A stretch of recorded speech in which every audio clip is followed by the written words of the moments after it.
Hello everybody, you're welcome back again to the Reggae Appreciation Society. The dramatic breakup of the legendary Wailers trio in 1973 is among the most intriguing stories in the history of reggae music and popular music in general. It's also a landmark example of the pitfalls of the music business. There always comes a time in the life cycle of musical groups where the popularity of one member eclipses that of the others. Sometimes the groups manage such scenarios, and oftentimes things fall apart and it leads to a breakup. Foundational reggae group The Maytals, that became known later as Toots and the Maytals, is an example of where this is managed successfully. But in the case of the Wailers, it will lead to the group's dissolution as well as an unspoken rivalry and strained relationship between Bob Marley and Peter Tosh. Bob, Bonnie and Peter first came together as youngsters in the ghettos of Trenchtown with a love and desire to make music. But by the time success arrived, after more than 10 years of grinding, the lads were torn apart by egos and the harsh, exploitative nature of the music business. After the release of their second album, Burning, under the stables of Island Records, Bunny Wailer quit the group and was followed not long after by Peter Tosh, who also left in very bitter circumstances. Their story began in 1959 in the rugged ghetto of Trenchtown in Kingston 12. Bob Marley and Bunny Wailer were living like stepbrothers, as Bob's mom and Bunny's dad were a couple. According to Bunny Wailer, in an interview a few years before he passed, Bob's mom Stella was a very tough lady that wouldn't let the boys hang out or get involved with the rude boys in their neighborhood. So they would spend all their time making music in their yard and would later make friends with a 15-year-old boy called Peter Tosh, who had just moved to Trenchtown from the countryside. Peter also had a natural flair and love for music, and they became very close, spending countless hours rehearsing in the front yard of Bob and Bunny's home with homemade instruments. The trio soon came under the mentorship of the great Joe Higgs, an accomplished Trenchtown musician and songwriter who was on a personal mission to nurture aspiring young musicians like them in that area. He was the one who would truly mold them into a group, teaching them basics of harmony and structuring. And as the story goes, they auditioned successfully for ace producer UNTOLD, the owner of Jamaica's hottest studio in Studio One in 1963. Their first single, Simmer Down, with Bob Marley on lead vocals, came out in December that year and shot up to number 1 in Jamaica's charts.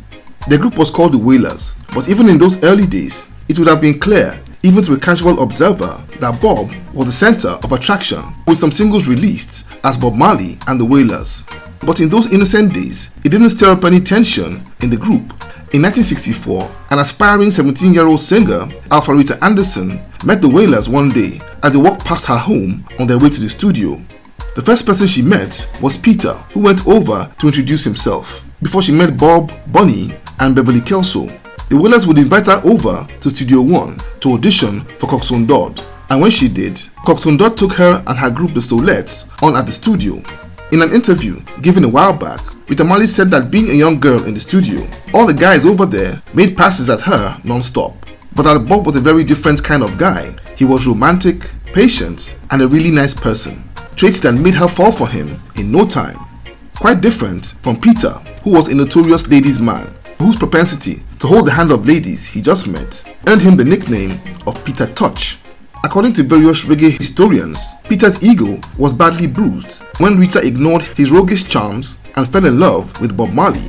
Now this is just me talking, but I believe that this was the first chink in the armor of their relationship. Bob and Rita would eventually move in together and got married 2 years later. Incredibly, Bonnie and Peter didn't know about the wedding until the next day. Despite all their hits, the Wailers were still broke and struggling and getting paid $5 a week by UNTOLD. They broke away from Studio One and became an independent group that struggled to survive in the mean mafia-type world of Jamaica's music business. But through all the trials and tribulations, the Wailers held it together in those dark times. It would ironically take a breakthrough for the inseparable trio to start unraveling. In 1972, the Wailers signed for Island Records after meeting with the label's boss, Chris Blackwell. They were on the brink of starvation when Blackwell gave them $12,000 to record their critically acclaimed album, Catch a Fire, that was released in 1973 and was followed by Burning in the same year. Soon after signing the guys, Blackwell didn't hide the fact that he considered Bob the natural leader of the trio, This inevitably would stoke tensions in the group. Since the group's formation a decade earlier, they had operated as equals, and even if earlier records described them as Bob Marley and the Wailers, it was still good and dandy.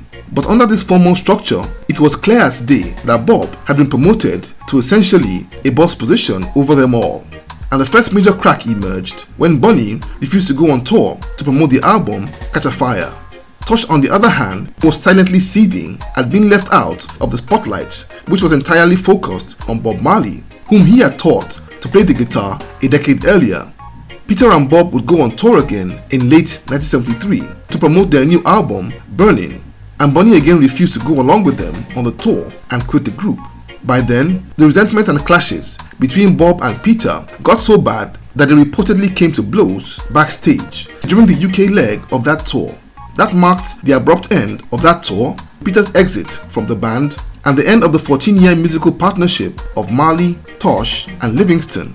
When you examine the personalities of the Tough Gong and the Stepping Razor, you can see a very striking difference. While Marley is likened to Martin Luther King, Tosh comes across as a Malcolm X type. Blackwell's strategy had been a commercial masterstroke, but it spelled the end of the Wailers as a group. Bob was devastated by the breakup, but forged ahead and released the next album, Natty Dread, in 1974 under the name of Bob Marley and the Wailers.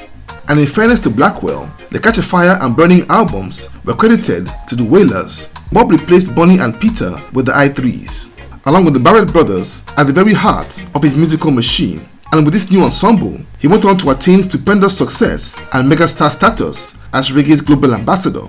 And Peter was now left to start building a solo career and began to work on his own material. He finally got a breakthrough when he signed for Columbia Records and released his debut album, Legalize It, in 1975. Legalize It was very controversial due to its subject matter and would get banned from the airwaves in Jamaica. It was a critically acclaimed album, but at best, a very moderate commercial success and very far from what Peter had expected. Meanwhile, Bob was already an international sensation, and according to insiders, this sparked envy from Peter and a strong drive to compete with his former bandmates and friends, and this would add more strain to an already struggling relationship. Peter's second album, Equal Rights, came out in 1977 and was a major hit, both critically and commercially. He was signed a year later by legendary rock band The Rolling Stones to their new label in 1978, and it seemed that his career had finally reached the heights it was supposed to. Bob and Peter would in those times release songs that their fans and critics strongly believed were targeted at each other, such as Bob's Who the Cap Fits and Tosh's I'm the Toughest. And while both songs were just remakes of tracks recorded years before, it still fueled rumors of a beef and Cold War. But beneath all the hype, it wasn't all bitter between the pair. For example, not many people know that Bob paid for the studio sessions in which Legalize It was recorded, or that after Peter was badly beaten up by police officers in Kingston in what became known as the Halfway Tree Incident, Bob was among the first people to show up at Peter's bedside at the hospital. The pair would also put on a heartwarming performance together during the US leg of Bob Marley's Kaya album tour in 1978, a spectacle that sparked rumors about a reunion album. But unfortunately, after Bob passed away in 1981, Peter was heavily criticized for not attending the burial and for a statement that he made to the effect that with Bob gone, the coast was now clear for him and others to shine. Peter would later clarify that Rastafarians don't like burials, but that statement would never go down well with Marley fans and reggae historians. So truly, there were differences and tension between them, as is not unusual between family, partners, and friends. But their massive profiles and fan bases might have exaggerated the true positions of things. With both men now gone, it's difficult to tell how the relationship would have turned out. Maybe if they had lived longer, there could have been a revival of the tight friendship that they enjoyed in their youth. And who knows, another Wailers project. But we'll never know. All we can do is speculate and fantasize. So there you have it. Thank you for watching this video today. Please leave a like, subscribe, and until next time, God bless.